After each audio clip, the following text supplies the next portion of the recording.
Okay, here we are. It's a massive improvement compared to what was there before. Do you remember the engine shed was there before? And now I've got 3 instead of 2 sidings, or not sidings, but bays. That one, although it's only just about 12 inches, that would be ideal. I can get an N2 in there, maybe a K3, K1. And the other 2 roads, these 2 are, one's 2 foot and one's almost 3 foot. So that's not bad. I could probably store about 5 locos in that area. The head shunt, I've leaving this piece in temporary at the moment. I am toying with the idea of connecting it up to the branch line there, but I don't know. I'm not too sure about these 2 points here either. I think I might swap that out and put a single slip in there, so it comes straight off from going to the turntable when it goes here, or here, yeah, here, and lose that point altogether. And yeah, but I'm well pleased with those 3 roads at that side. Right, facing towards where the engine shed's going, or is at the moment, or will be. I've put the inspection pits where I want them to be, and I've run out of points. So I need to, that one's too short, I need to get a medium right hand radius for there. So let's stop play for that for the moment. The turntable area, I'll have to leave that for another time, because if I put the turntable in there, where it's going to go, I won't be able to reach the far corner where the brewery is going.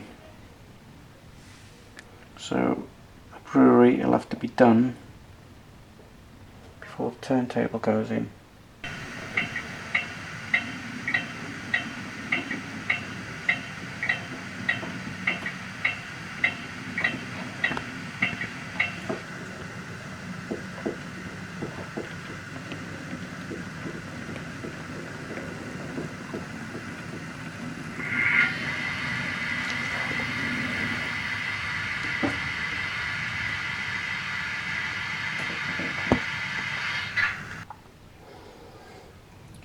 Right, I've given it a bit of thought about these 3 roads together.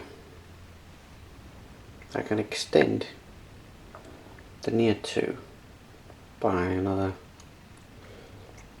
3 inches. So I think I'll do that. The water tower will stay as it is now, because I'm happy with that position. So that will now stay there, and once I've moved those 2 roads and refitted them, then we can move on to the next bit. Right, so I'll have to move these logos out of the way again. Right, so I'm going to have to put you down while I do it.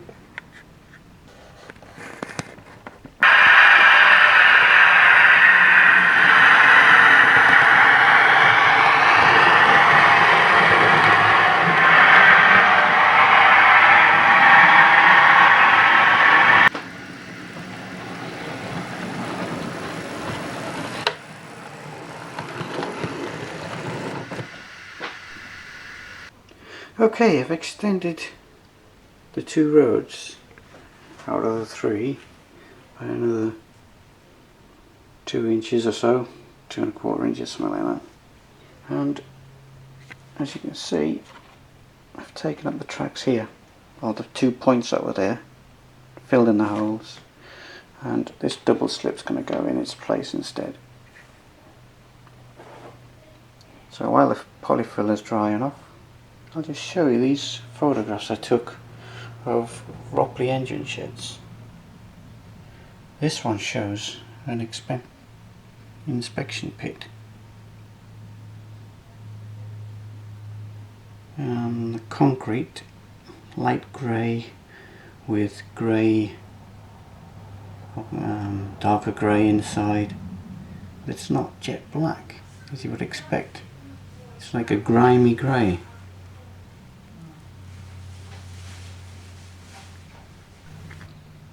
Here's another photograph next to a water column. You see the concrete column there, and you can see the tracks there, but you can't see any sleepers. Make out a few chairs, but no sleepers. Move along to another photograph. Yet again, just tracks, but no sleepers or chairs.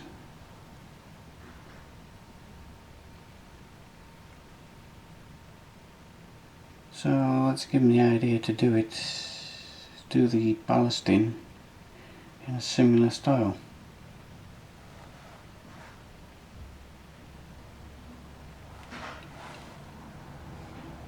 This is the photograph I like the best, because you can see the chairs slightly, and you can see the light ash over there. It's probably fallen out of the pan or off the loco where they've cleaned it. But that's given me the ideas of the inspiration of how I'm going to finish this area here. Right, I've put in a double slip and it looks a lot less busier and it looks a lot better.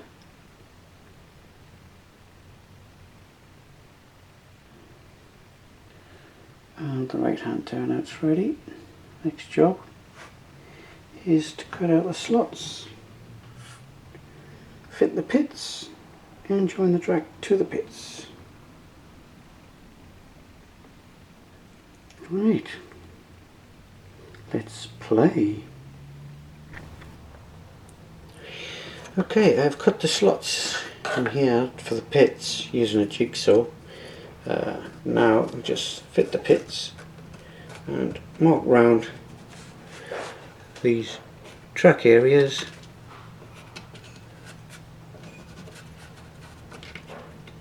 so I can fit the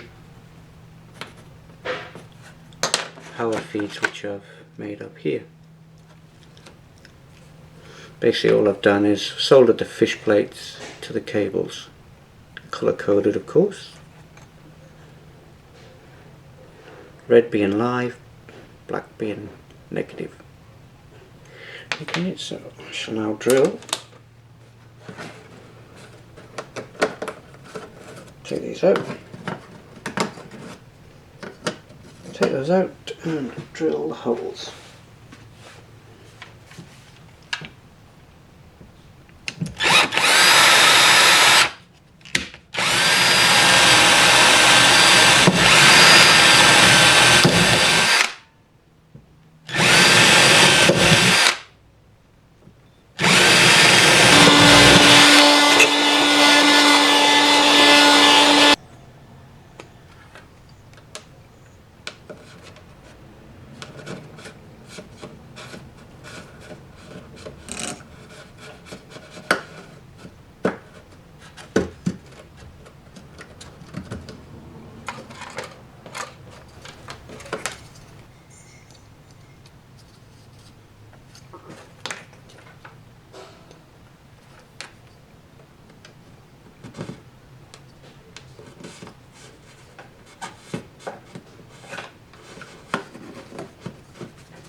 Okay, right, now we can start measuring up for the tracks to join from here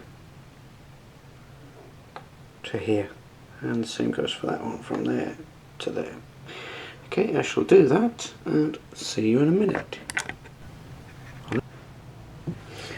Right, okay, I have now cut the two tracks, and I've allowed at least 1.5 millimeters for expansion in the joints, because it's in the loft and these tracks will expand. I've had experience where you've laid the track in the winter and come the summer the tracks are buckled and lifted and you've got to do it all again. So 1.5 millimeters gives you plenty of expansion, especially in a loft environment. Okay, so the next job to do, I've cut the tracks, but I'll not fit them yet, because now what I want to do before I permanently fit these is to paint these, and then once these are in, they can stay in then.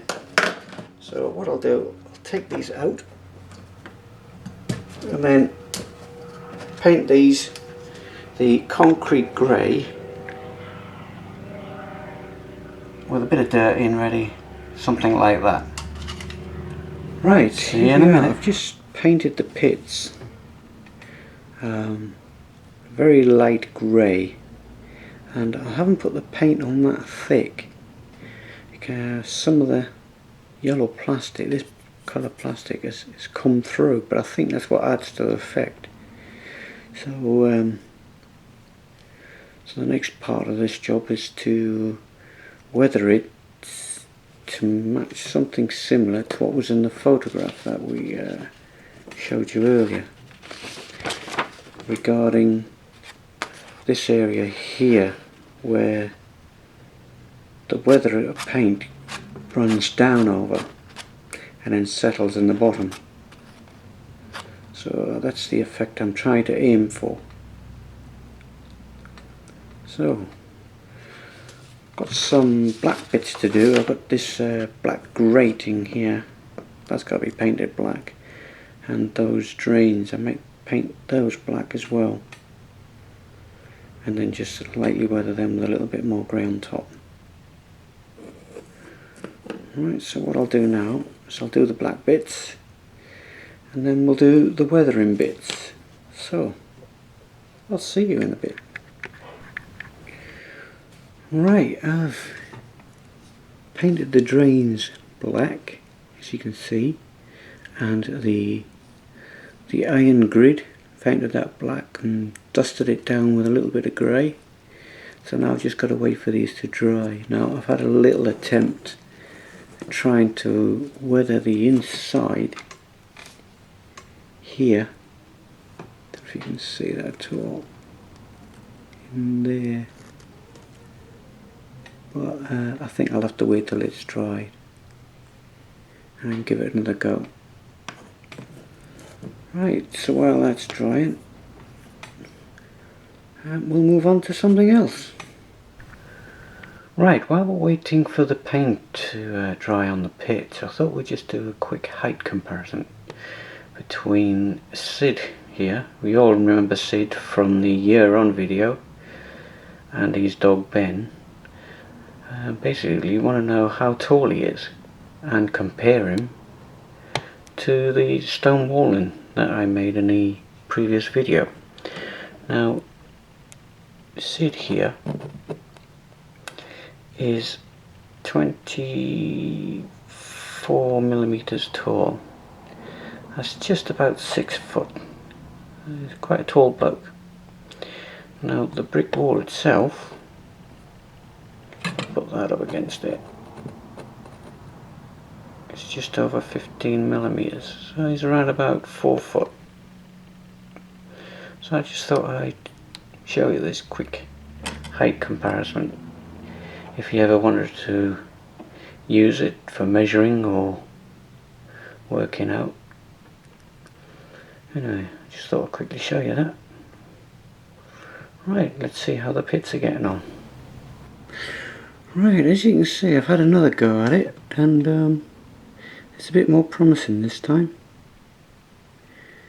The grey is still a little bit tatty, but I'm getting the desired effect with the different colours along there. Bits of light, dark and medium greys all the way along there. So the grey I'm using is the Humbrol dark grey wash, and basically all I'm doing is putting a little bit on a brush, dabbing it off of there, and just putting as little as possible, stroking it down and upwards like this, and then just keep doing it, and eventually some of it will come off and some of it will stay.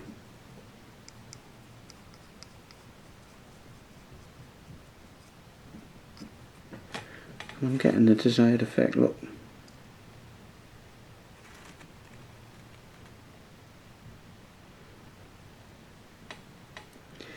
Okay, so I shall carry on a bit further with this and come back to you when it's all done.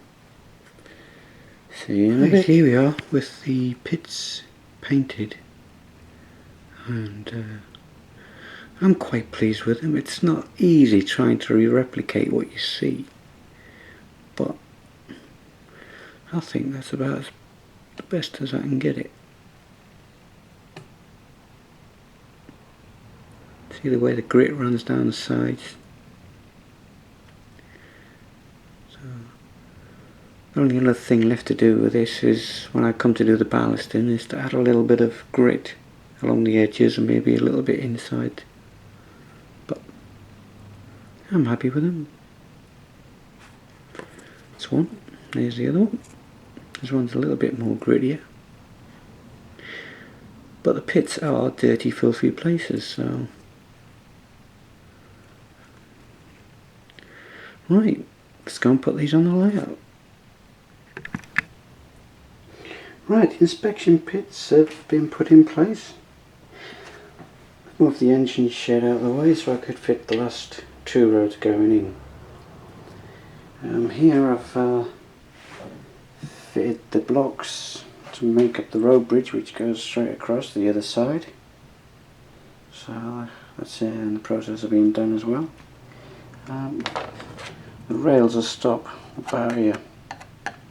So what I'll do is I'll put short pieces of track in and leave this length so I can add a buffer stop to it with the lamp on, like I've done elsewhere on the layout.